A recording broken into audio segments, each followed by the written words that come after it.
साथियों नमस्कार, मैं रामजीत पटेल।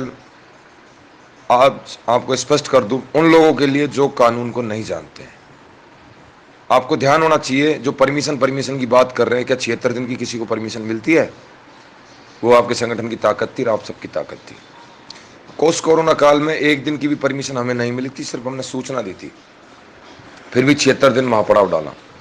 9 सितंबर को कोरोना की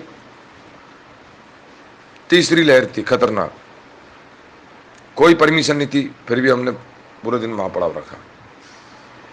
और मैं आपको बता देता हूं, जो ये गए गुजरे निकम्मे जो लोग हैं, जो घरों में बैठकर डायरेक्शन देते हैं, सिर्फ घरों में बैठकर, मैंने ऐसे ऐसे लोग देखे धरना स्थल पर, जैसे पुलिस नजदीक आती है तो पीछे की दीवार फांद के निकल जाते हैं। ऐसे ऐसे लोग भी देखे, पुलिस जैसे नाम पते पूछती है तो दूसरे नाम पते बताते हैं, एड्रेस गलत बताते हैं। किसके सहारे लड़ोगे? एक दिन की परमिशन की बात जो कर रहे हैं ना, मैं उनके टांग के नीचे से निकल जाऊं जो अनिश्चितकालीन धरने की परमिशन ले लें। जो परमिशन की कॉपी है, एप्लीकेशन है, अनिश्चितकालीन महापड़ाव भी हमने मांगा।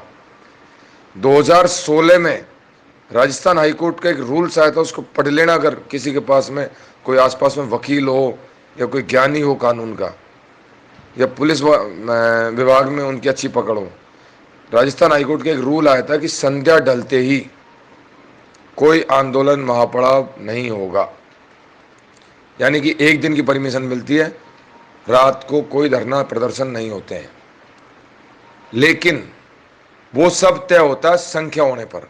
अगर आप लोगों की कल बड़ी संख्या होती, जब धरना स्थल पर मात्र 70 और 100 लोग रहेंगे, जब पुलिस आएगी, दिन में तो 500 थे, 400, पुलिस जैसे जैसे दबाव बना तो 100-150 कसम खा रहे हैं। उसके बाद में जब संख्या देखी जाती है तो एक बस भी नहीं भर पाई उनसे। आपके पास अगर संख्या होती तो दुनिया की कोई ताकत नहीं है, परमिशन की कहीं जरूरत नहीं है। हमने स्पष्ट रूप से पुलिस के अधिकारियों को साफ साफ कह दिया, जब चीफ सेक्रेटरी मैडम महोदय की मीटिंग चल रही थी हमारे काम को लेकर, जिसमें डीओपी के, प्रिंसिपल सेक्रेटरीज एजुकेशन, पंचायत राज, चिकित्सा विभाग और अन्य विभागों के प्रिंसिपल सेक्रेटरीज बैठे हुए थे। चलती मीटिंग में मुख्य सचिव महोदय ने कहा कि आपके मामलों की मीटिंग चल रही है, अच्छी बात है, और आपने चलते मीटिंग में आप लोगों से मैं कह रही हूँ तो अब आपकी चर्चा ही हो रही है, आपका काम कहाँ होना है, कैसे होना है, वो सारी चीज़ उन्होंने बता दी। भाई मैं इसको दिखवा रही हूँ, मैं 100% आपका काम हो रहा है, वो बात दूसरी है। काम की तो हम बात ही नहीं कर रहे, हम धरने की बात कर रहे हैं। जो व्हाट्सएप के नेता हैं वो कल कितने आए, पूरी लिस्ट है, गिरफ्तारी जिन लोगों ने दी है। हरमाड़ा थाने में पूरी लिस्ट है, उसकी फोटो खींच के लाया हूँ। उन साथियों की लिस्ट है मेरे पास में जो संघ संघर्ष के लिए कफन बांध के जेल चले गए, नमन करते हुए उस पुलिस की बस को। मुख्यमंत्री निवास से हरमाड़ा फोन गया और मुख्यमंत्री निवास के हस्तक्षेप के बाद में आपके साथियों की रिहाई हुई, क्योंकि सबको पता है कि इन साथियों को अगर रात भर भी रख लिया तो 27,000 परिवार यहाँ जुट जाएंगे। लेकिन वो गए गुजरे निकम्मे लोग नहीं आएंगे। जब आपसे अपील कर दी कि आपको 14 तारीख को आना है, तो घर पर बैठकर क्या अंडे दे रहे थे क्या? और लंबी चौड़ी ऑडियो वीडियो डाल रहे हैं, बोला नरेंद्र चौधरी को बर्खास्त करो, रामजीत पटेल को बर्खास्त करो, सांवर सिंह को बर्खास्त करो, प्रवीण जसरापुर को बर्खास्त करो, ठेकला जी को बर्खास्त करो, भिंडा जी को बर्खास्त करो। अरे मैं कहता हूं मेरे भाई, बर्खास्त किस चीज से कर रहे हो? कोई मुख्यमंत्री की कुर्सी दे रखी है क्या? दिन और रात भागते हैं परिवार छोड़कर, घर छोड़ो पहले, जब पता चलेगा। और हमें तो बर्खास्त कर दो, चलो हम सबको कोई दिक्कत नहीं, नई कार्यकारिणी को कर दो, पुरानी को कर दो।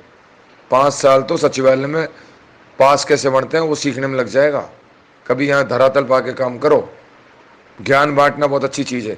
अभी फिर अरमाड़ा थाने जाना है, 5-7 लोगों पे वो मुकदमा दर्ज कर रहे हैं, सारी चीज़ हो रही है, जो भी कार्रवाई हुई है शीर्ष नेतृत्व पर, उससे हम डरते नहीं हैं। और फिर जल्दी आगाज हो रहा है। अगर आप में दम है, आपकी संख्या नहीं रहेगी तो आप इसी तरीके से ऑडियो वीडियो डालेंगे, पूरी जिंदगी डालते रहोगे। संख्या अगर कल होती तो परमिशनों की जरूरत नहीं होती संख्या को। ये पहला मूवमेंट नहीं है, परमिशन आज तक मिली भी नहीं थी। कोरोना काल में सबसे पहला आंदोलन किया था आपके संगठन ने, जिसमें बड़े बड़े भाजपा और कांग्रेस के नेताओं ने भी घोषणा कर रखी थी, वो भी अपना आंदोलन निरस्त कर चुके थे। 9 सितंबर को याद कीजिए, कोरोना की तीसरी लहर में, जब 2 फीट पे आदमी चलता था एक दूसरे से, घरों में कैद थे, कोई परमिशन नहीं थी। और आज भी जब एक दिन की परमिशन थी तो उससे मतलब क्या है, हमने तो एप्लीकेशन में अनिश्चितकालीन है, कौन देखना चाहता है, लेकिन हाई कोर्ट की गाइडलाइन पढ़ें, परमिशन अनिश्चितकालीन नहीं मिलती है, वो आपकी संख्या पर निर्भर करता है। जब आपकी संख्या होती है तो प्रशासन के हाथ पांव फूलते हैं, और हाथ पांव फूलते हैं तो आप बैठे रहते हो। तो ये उन लोगों को मैं कानून का पाठ पढ़ा रहा हूं जो दुनिया को डायरेक्शन दे रहे हैं, पूरे प्रदेश को डायरेक्शन दे रहे हैं। और दम है तो लेके बताओ, मैं 6 महीने आपके घर पानी भर दूंगा अनिश्चितकालीन परमिशन लेके बताओ। कोई भी संगठन, कोई भी संगठन, किसी भी कर्मचारी यूनियन हो, चाहे कोई भी राजनीतिक संस्था हो, या कोई भी पंचायत सहायक भाई बहन हो।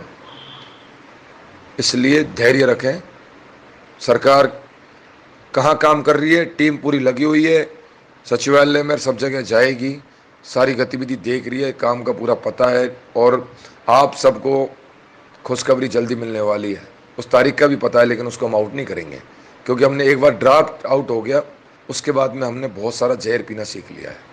रामजीत पटेल, संयोजक, राजस्थान विद्यार्थी मित्र पंचायत सहायक संघ। मुझे उम्मीद है 27,000 परिवार का विश्वास बना रहेगा। आप हैं तो हम हैं। मैं सुबह से कह रहा था आपकी संख्या यहाँ बनी रहेगी तो हम रोकेंगे नहीं, आपका बैनर और आपके पदाधिकारी भी यहाँ नहीं रोकेंगे। संख्या कमजोर रही, जो लोग घर से ऑडियो डाल रहे हैं वो खुद नहीं आए,